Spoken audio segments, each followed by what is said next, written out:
Bonjour à tous, bienvenue sur les ondes de Sucre Radio. Aujourd'hui, en entrevue, je reçois un homme super intéressant qui a toute une histoire à nous raconter. En même temps, il travaille pour un fantastique regroupement. Yves Gaudreault, trésorier du regroupement des personnes atteintes de troubles de l'humeur. Il est aussi coordonnateur du mini-colloque sur les troubles de l'humeur qui va avoir lieu le 12 novembre à l'auditorium de l'UQAC. Bonjour Yves Gaudreault. Oui, bonjour Vincent. J'aimerais savoir, en commençant, quand on parle de troubles de l'humeur, de quoi on parle? Ben, en fait, on fait référence à des personnes qui sont bipolaires, dépressifs. Il peut y avoir aussi d'autres maladies. Et donc, c'est différent de ce qu'on pourrait appeler là, une variation là, de l'humeur. Là. Et là, on parle de variation. Qu'est-ce qu'on entend? J'ai pleuré hier, je suis heureux aujourd'hui. Oui, variation de l'humeur, c'est à peu près ça. Là. Je me suis levé sur le pied gauche. Là. Mais quand on parle de troubles de l'humeur, là, c'est plus profond. Là. C'est plus important que ça. Là. Si quelqu'un, à chaque hiver, à chaque automne, sent une baisse ou au mois de mars, c'est pas content, à toutes les années, est-ce qu'on parle de trouble de l'humeur ou c'est encore une variation? Ça entre plus dans une catégorie là, qu'on pourrait appeler là, saisonnière, une perte là, associée au changement de... disons, la perte de lumière, puis ça affecte un petit peu l'humeur de certaines personnes, tu sais.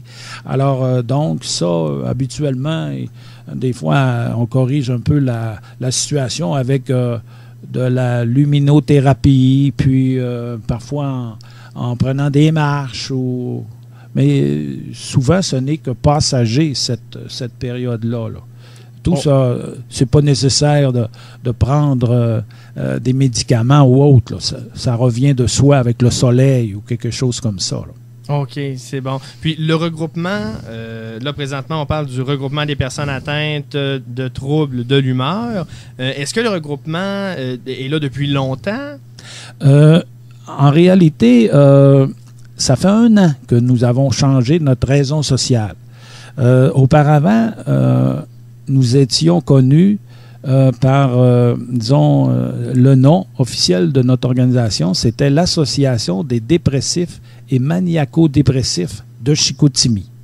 C'est pas Jojo comme nom d'association. Bon, pour l'époque, lors de la création en 1996, maniaco-dépressif, c'était dans le langage habituel. Là. OK. Et maintenant, trouble de l'humeur a tendance à être un petit peu plus utilisé que maniaco-dépression, par exemple. Parce que, si je comprends bien, les troubles de l'humeur, c'est pas uniquement de la maniaco-dépression et de la dépression. Il peut y avoir d'autres choses, puis c'est pour ça que les 3 personnes spécialistes qui ont accepté notre invitation pour le mini-colloque là, du 12 novembre, ici même à l'université, de 13h à 17h, vont vraiment nous éclairer sur plusieurs aspects de ce qu'on appelle aujourd'hui les troubles de l'humeur comme tels. Alors,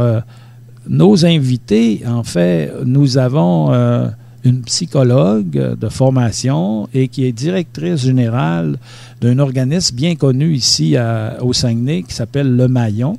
Alors, et puis, nous avons la collaboration du docteur Normand Simard, qui est un psychiatre de longue expérience rattaché au Centre des services sociaux, de santé et services sociaux de Chicoutimi.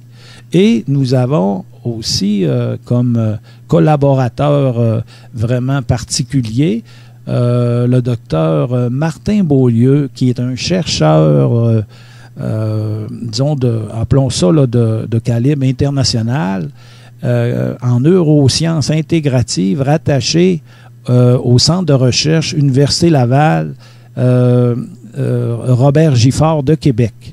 Alors, disons, le docteur Beaulieu, avec ses collaborateurs et collaboratrices, ont mené au cours des ans plusieurs travaux d'importance, notamment au niveau sur les neurotransmetteurs, sur le lithium et bien d'autres choses.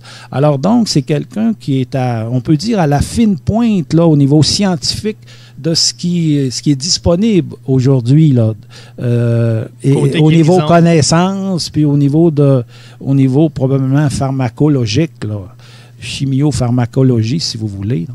Je vois. Oui. Puis, si on parle de causes, on parle de troubles de l'humeur, de manque de lumière tout à l'heure, est-ce que c'est uniquement des causes chimiques ou ils peuvent avoir des causes aussi physiques? Est-ce que si je reçois un coup de poil sur la tête, je peux virer maniaco-dépressif? Bon, disons que c'est sûr que, Vincent, si tu participais au mini-colloque, tu pourrais poser ce genre de questions-là. Moi, j'ai aucune prétention, là, disons, à part d'être un membre du regroupement, là, de te répondre comme spécialiste. Là. Mais je peux te dire que il y a différentes raisons qui sont à l'origine de ces maladies-là. Ça peut être au niveau de l'hérédité, ça peut être au niveau de l'environnement aussi dans lequel la personne a évolué. Bon, je ne sais pas si, mettons, le père était, je sais pas, un toxicomane ou un alcoolique, puis bon, alors des milieux difficiles, puis tu grandis dans ça, ça peut avoir laissé des traces, disons, chez toi, là. Alors, donc, il y a un ensemble, disons, de causes, là, qui peuvent être à l'origine là, de l'apparition de ces troubles-là. Il y en a que c'est diagnostiqué tôt dans leur vie et il y en a que c'est à l'âge adulte, il y en a que c'est à l'adolescence, il y en a que c'est plus tard dans leur vie, et puis il y en a qui ils savent ça, ils sont dans la cinquantaine ou dans la soixantaine, mais peut-être que en faisant le retour dans leur vie, le fait d'apprendre ça plus tard, ça leur donne des explications sur comment ça se fait qu'ils se comportaient. Disons, ça leur jette. Mais là, ce qui est aussi intéressant, c'est que là, s'ils sont diagnostiqués à ce moment-là, ils peuvent à ce moment-là avoir accès à des personnes compétentes, à des médicaments adaptés à leurs problèmes. Puis, dans certains cas, ça peut les amener au niveau de thérapie, de psychothérapie, dans certains cas, à un suivi médical auprès de spécialistes, et aussi, dans certains cas, à compléter l'ensemble de ces moyens-là, pas en appartenant à un groupe comme le nôtre, là, et puis qui est un groupe de soutien où nous, on se rencontre aux 2 semaines, puis on échange d'une manière, disons, entre nous, là, sur notre évolution, sur nos vies, les bons moments, les moments plus difficiles, etc. C'est important, qu'est-ce qui se passe dans notre groupe. Et à ce propos-là, nous aurons, pour terminer le mini-colloque, le témoignage d'un de nos membres, Régent, et qui nous livrera quelque chose d'assez formidable là, sur son histoire, et puis où est-ce qu'il en est, là. Il dépasse maintenant la cinquantaine, mais le diagnostic a été fait dans son cas il y a bien des années, puis tout ce qu'il a vécu de difficile au niveau travail, au niveau famille, au niveau personnel. Alors, aujourd'hui, comment il a pu se reconstruire. Alors, bon, et l'importance pour lui d'être encore membre du regroupement. Je vais revenir sur le colloque dans quelques instants. Vous m'avez devancé. J'allais vous demander quels sont les objectifs et vous avez dit justement que la mission était beaucoup de soutenir, d'encadrer les gens avec des troubles de l'humeur. Mais est-ce qu'il y a des activités? Est-ce qu'il y a autre chose que l'encadrement et le support? Est-ce qu'on parle, on donne des outils? Oui. Le mini-colloque, disons, disons, ses objectifs principaux sont de faire connaître quels sont ce qu'on entend aujourd'hui par les troubles de l'humeur auprès du public en général ou de différents intervenants disons, intéressés par la chose. Ce qu'il y a aussi de particulier, c'est que c'est un mini-colloque où les personnes viennent, puis c'est gratuit. Et le samedi, ici, à l'université, il n'y a pas de frais de stationnement. Mais c'est ouvert à tous, si je comprends bien. Oui. Et en plus, c'est que, on va avoir une petite collation, puis après ça, on va avoir même à la fin des prix de présence. On met le paquet un peu là, pour vous intéresser. On va en profiter. Bon, mais c'est pour, disons... faire la lumière sur différents aspects de ce qu'on appelle aujourd'hui les troubles de l'humeur. Et les gens vont pouvoir aussi, avec les micros dans la salle, poser des questions. Donc, il va y avoir, suite aux exposés de chacun des conférenciers, et il va y avoir interaction entre les conférenciers entre eux et aussi période de questions adressées au premier conférencier, plus tard au deuxième, etc. Alors donc, c'est organisé de cette manière-là, avec, à un moment donné, une petite pause et vers la fin, il y aura le témoignage de régents, là, membres du regroupement.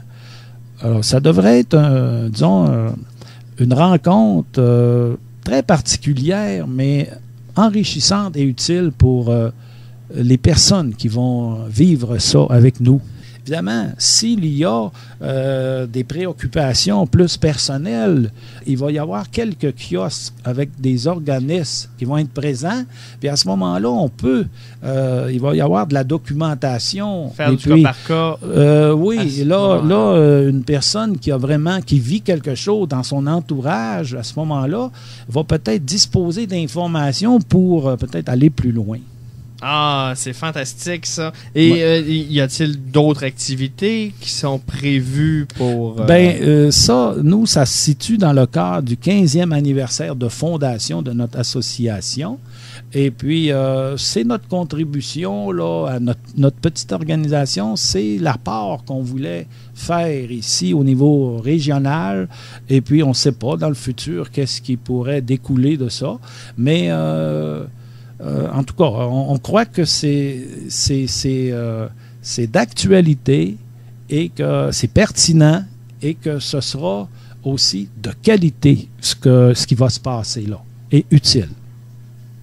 Très bien. Merci beaucoup. C'était des très beaux mots. En terminant, je vous invite tous à participer au mini-colloque du 12 novembre. C'est de 13h à 17h à l'auditorium de l'UQAC, le P0 5000.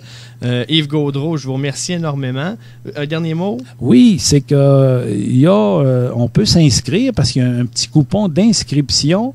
Alors, sur le site de notre... Sur le site web, oui, je l'ai à l'instant. Oui. C'est le regroupement des personnes atteintes de troubles de l'humeur, rdpath.org. Alors là-dessus, vous voyez, les gens peuvent s'inscrire et ils peuvent aussi s'inscrire en découpant le coupon et le retournant par la poste ou en téléphonant au numéro 88 543 34 63, poste 20.